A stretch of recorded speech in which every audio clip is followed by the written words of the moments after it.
Clever Hi friends, Darth Momo here. And today, I kind of want to weigh in on a topic that I know the dead horse has been beaten and beaten and beaten over again, but I kind of have a different perspective than what you're normally going to find, so I kind of wanted to weigh in on the discussion and offer my 2 cents to see if maybe it can help bridge the gap where I think there's maybe a sort of disconnect between the two sides.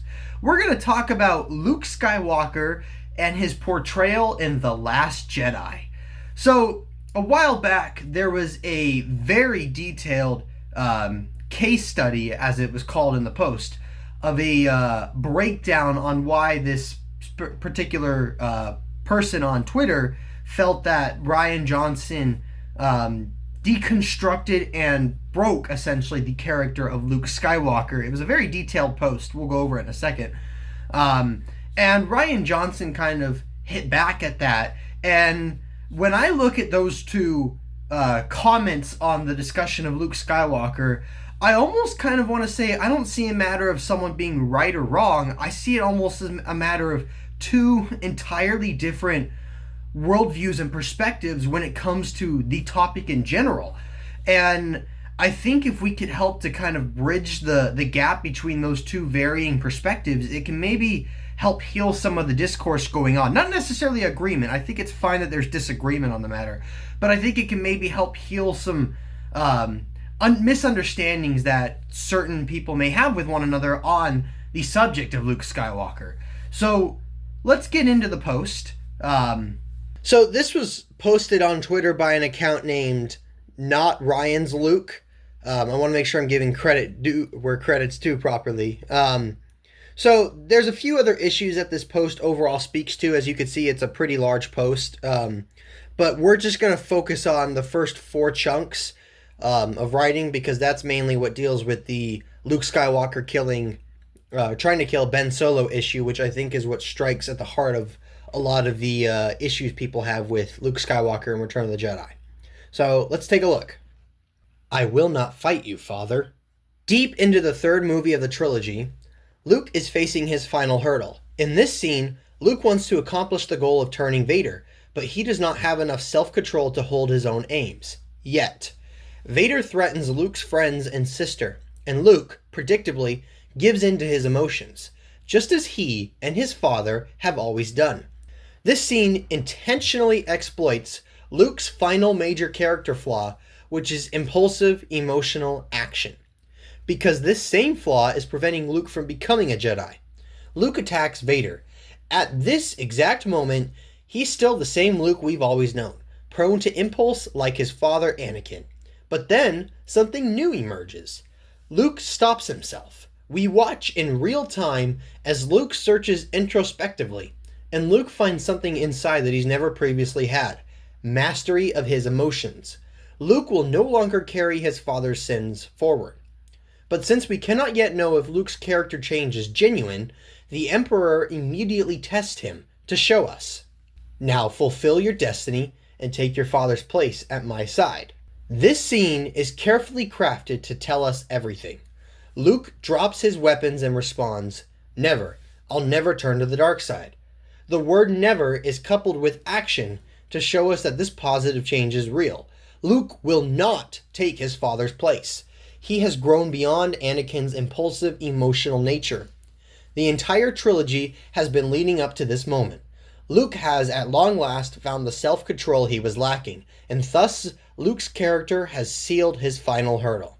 He has become the master of himself and overcome his fears of losing friends, family, and his own life.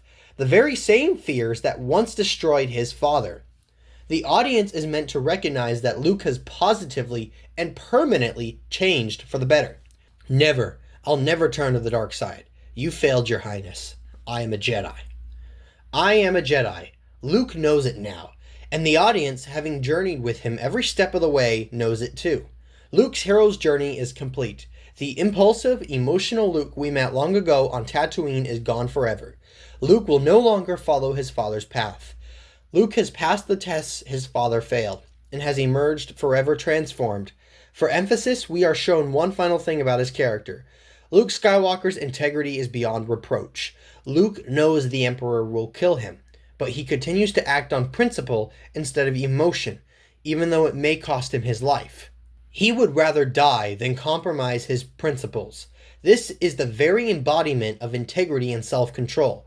Luke's character arc is complete. He has become a true hero in every sense of the word. The prequels then stand in stark contrast to the original trilogy to show what could have been had Luke's raw power instead been ruled by emotion. The entire trilogy was leading up to Luke becoming a Jedi, which could only happen if he mastered his impulses.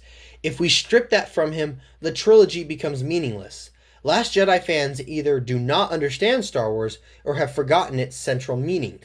In The Last Jedi, Luke considers murdering a child in its sleep and briefly begins to act on his impulse. It cannot be overstated that this is incredibly problematic for reasons just discussed. We watched Anakin fall due to emotion and impulse. We watched Luke struggle for 2.5 movies until he finally, victoriously, triumphed over those urges and became a new man, while redeeming his father in the process. This scene completely undermines the central conflict of the original trilogy and the prequels. This is not a minor quibble. This is the quintessential tale of Star Wars itself, and as such, it is not to be trifled with.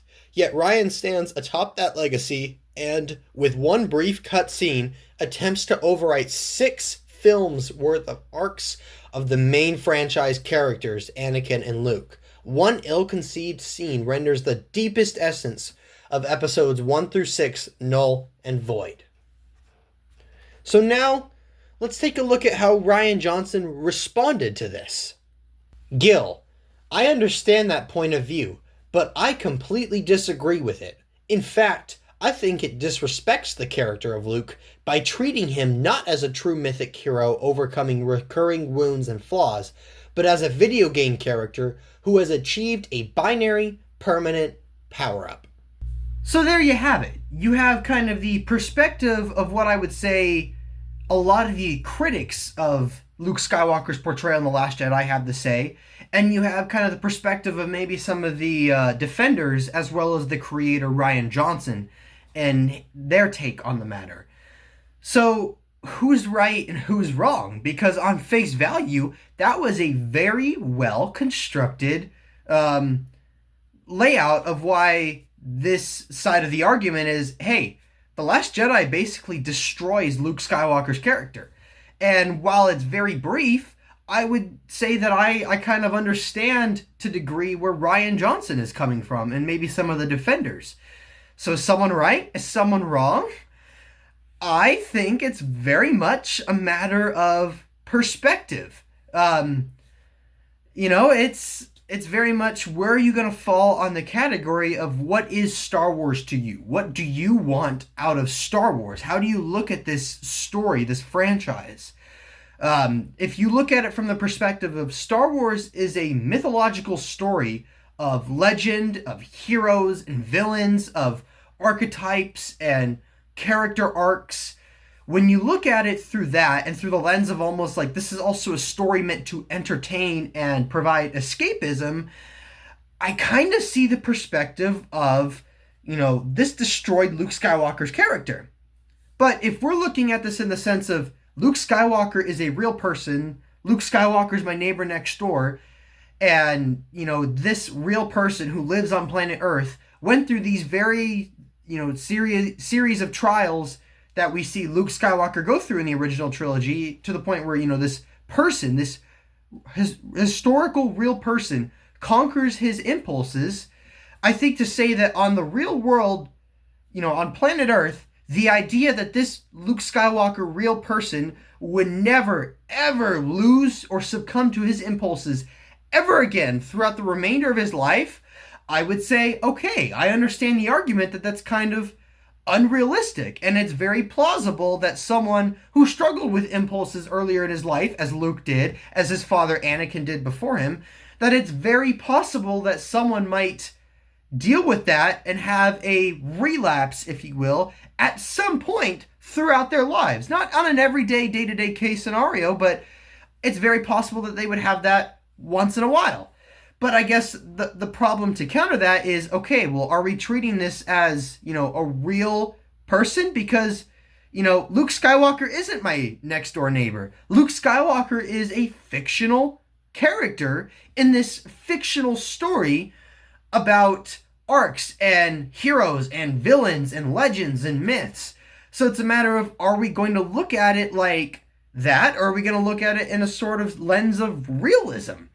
And I'll be honest, as much as there are things that I liked about The Last Jedi, and I'm not just a Last Jedi hater, to simplify the debate, I would very much say that I think Star Wars falls into the category of, hey, this is a mythological legend story about characters and archetypes and, themes and morals.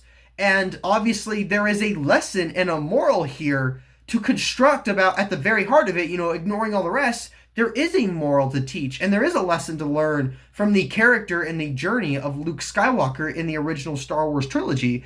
And I do think it's very fair to say that The Last Jedi undermines that. I think that's pretty much a fact, that The Last Jedi reverses course on it. How you're going to feel about that issue is going to be a matter of, do you feel this is a story where, hey, Luke conquered his impulses, now we're kind of taking that back, what's going on here? Or do you say, well, if we're looking at Luke as a real person, this is going to be a continuing flaw that he has to work to overcome? I think that there's room for Star Wars as a franchise in that kind of interpretation of the realism approach. Obviously we want these stories to be grounded in some sort of realism, right? They're not just a straight out fairy tale. There's got to be some sort of realism to connect to this. And I think if we're looking at it from the approach of, well, this is a real character, I think we're going to see that, we could see that kind of bleed through in certain stories like Andor. But I think the vast majority of Star Wars is going to come from this side of, hey, this is a story, this is a myth, this is a legend, these are characters, this isn't real world, these aren't real people, these are characters in a fictional story with lessons and purposes and arcs to overcome. So now you might ask, well, what's the point in you making this video if you're not going to say that this side is right or this side is right or they're wrong and here's why? Well, it's because I think that there is a very wide group of people that feel this way. But there is also a group of people that feel this way. And I think that, in this discourse of did The Last Jedi ruin Luke Skywalker or not, I think we're often talking past one another instead of towards one another. And I think if we can come, I'm not going to say that everyone probably feels that way or looks at it like this way, but I think that if we look at it through these two lenses that I've just presented, I think that it can help to maybe bring about some understanding and bridge some gaps. We don't always have to agree. We are human beings with individual personalities. We're not always going to agree. There will always be people who like The Last Jedi and people who dislike The Last Jedi, and there will be people who fall in between.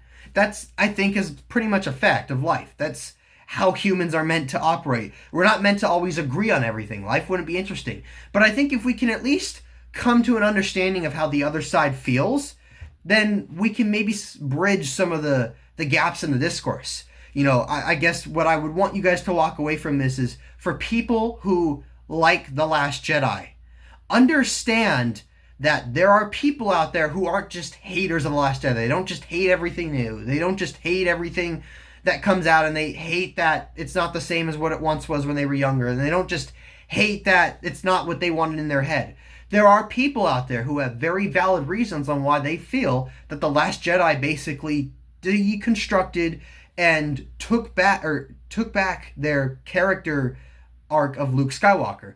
And for people who dislike The Last Jedi, what I would want you to take away from this is that there are people out there who have a very different interpretation of this character and of this universe and of this storytelling than you do, and that there is a very valid reason why they feel that the way Luke Skywalker was written in The Last Jedi speaks to them.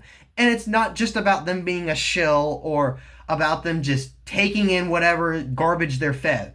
There are very valid reasons for why people on these different sides of the debate feel the way they do. Obviously, there's going to be extremes. Obviously, there are people out there who just, well, it's not what I grew up with, I hate it. And there are very much people who out there are just, I'm a clapping seal, I'm going to take it the way they give it to me. Yeah, there are people out there like that. But that is a very, very small majority of the issue. Most people have very valid reasons on why they feel the way they feel, and I think as long as we can learn to recognize that they are human beings with likes and dislikes and reasons they feel the way they feel, then we can help to sort of bridge the gap on the discourse and help to heal the wounds that not that bad storytelling or all that can cause, but heal the wounds that misunderstandings can cause. And that's what I would leave with you on this video.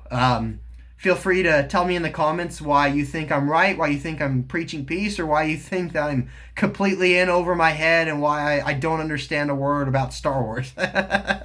So feel free to let me know what you think in the comments. Thank you guys for joining in. Darth Momo out, and may the Force be with you. Always.